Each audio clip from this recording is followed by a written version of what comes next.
Hey, good evening everybody. It's 11:15 p.m. here at the command post. This is your Saturday night break it down session for the McKinley Fire. You're live right here at the command post. You can hear some other folks working in the background. We want to break the news. We have 28% containment right now in the fire. That's a big jump up from 11%. So we're at 28% containment. I want to let you know which crews have achieved this. It's all of them that have done it. On the west side of the fire, White Mountain has been working in all these homes around here, and on the spot fire with the Yukon Flats crew from the upper Yukon area of Alaska. On the east side, we got the Midnight Suns, who originally put the containment in here, who bumped over to this problem area just north of the Hidden Hills. They're working with the Santiam River Type 2 IA crew and the Yukon Koyukuk crew from northwest Alaska. So another good three set of crews working in here to increase even further on the east side of the fire, south of mile marker 88, all the way down to the southern end of the fire in 84 on this side.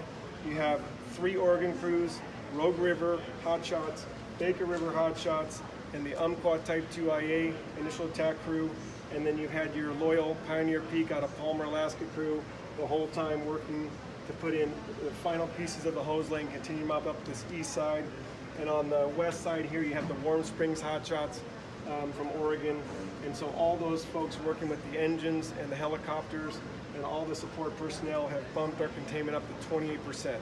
That's great news. So we're going to answer your questions from today's live feeds. Somebody wants to see a picture of a dozer line. We'll work on that. I need to get out in the field tomorrow. People ask the fire, the chance of the fire burning in the Sockeye Scar. Well, 88 or 84 miles right here. The Sockeye Scar starts way down at 77. So that's a huge jump, and we don't expect that at all, especially with this dozer line in here. I know that that person lives out of town in Texas. We just want to let you know, if you don't live here in Alaska and you haven't been able to drive up the road, we don't expect very little or any southern growth at this point. We've really bolstered up this side. We just told you the 4 crews working here and the 1 crew working there. Our goal is to keep that right there at 84. Is the fire retardant toxic to our wells? In most cases, the fire retardant is used on the edge of things, and for spot fires, it's more of a fertilizer based. It doesn't really sink that deep into the watershed. We do try to keep it out of the rivers and what have you, so the answer to that is no. Unsafe motorists passing in the pilot car lane, please everybody, we're all in this together, and the traffic on the highway is like our biggest concern. In the event we can get to 2 lanes here soon, we really need everybody to still follow the rules, slow down, try not to pass this area. It's just for everybody's benefit, and we like to see the neighbors on this feed here kind of put shout outs for safe driving. We ask for that too, for sure. Our fire is affecting the wildlife. When a fire moves that quickly in an initial blow up, sure, there's going to be loss of wildlife. That happens whether you're here or in Yellowstone or anywhere else. But wildlife adapts with fire in the landscape. And so the critters do know how to move out of the way. This has been an Arctic boreal forest of Alaska with the black spruce. Has been fire dependent since millions of years ago. So not that, it's a glacier that turned into a landscape. So tens of thousands of years ago. So the wildlife does know how to adapt a bit. And Eric Colton said, please be careful when you're driving out there. Thanks, a big shout out to Eric for being one of those neighbors who cares. How do we determine containment? We talked about that a little bit earlier today. We like to get a big solid check line on there that we can mop and believe that the fire will not at all leave that area. So that's how we got to 28%. Will folks be able to get home next week? We feel that's very likely. So stay tuned as we get through the weekend.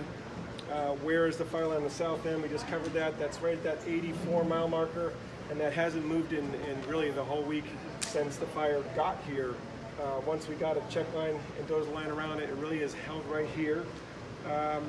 Is it better to knock down the beetle kill in your yard or leave them standing? Any time, and actually the woman who asked that is elderly and can cut them down but not necessarily move them. And so in my opinion, trees down on the ground are better to have on the ground, because when the ladder fuels catch and fire moves up a tree, that's when you start having the chimney effect that can put the sparks and do the spotting. So in the end, if I had fire passing through a stand of dead trees, I'd rather have them pass on the ground at the ground height than go crown to crown to crown. And then somebody did ask earlier today about the noise in this room. This is the command post. This is not a recording studio. This isn't some TV set. All around here are the functional support parts of the command system. And when we did the afternoon live feed, we had just had Senator Sullivan in here and all sorts of representatives from the local government and Mayor Vern Halter and such. So there was quite a bit of chat in the background, but we're also keeping it real. This is our functional work area. We're bringing you on the inside, and we're giving you all those key pieces of information that you need. Everybody in this team wants to make sure you're safe out there. So again, be careful when you're driving. If you're still at home and haven't evacuated, you're really assuming the risk of knowing that you're in a very unsafe environment. Those ash pits, we had another burn today, the trees that are following the power lines. And then Mark Staples from Utah just joined our team.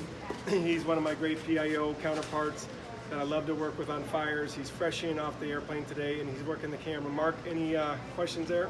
We got 2 questions for you, All Cal. right, let's have it. Well, one is someone's curious, are the winds going to pick up tomorrow again? So, good question. In fact, let's pan on over here real quick, and Mark's going to go ahead and do some quick, let's look at Sunday right now. And the winds are looking at right about 10 miles an hour for Sunday, and then dropping down to 5, 4, 7, and 4 for the week. So the incident meteorologist Mark is saying that we're not expecting a big wind event, and that's a really good question that you asked, because all the other conditions are there. The dry fuels, now with all the trees falling over, that preheating, the leaf litter from all the trees that are suffering and such. So you're right, the next component is a big wind. So we will be looking every day now to see if there's an event that could blow this fire up again. Mark? Yep, and then just one other person wanted to know if you ever get a chance to go to sleep. Okay, so we do try to work a work-rest ratio of 16 hours maximum and rest 8.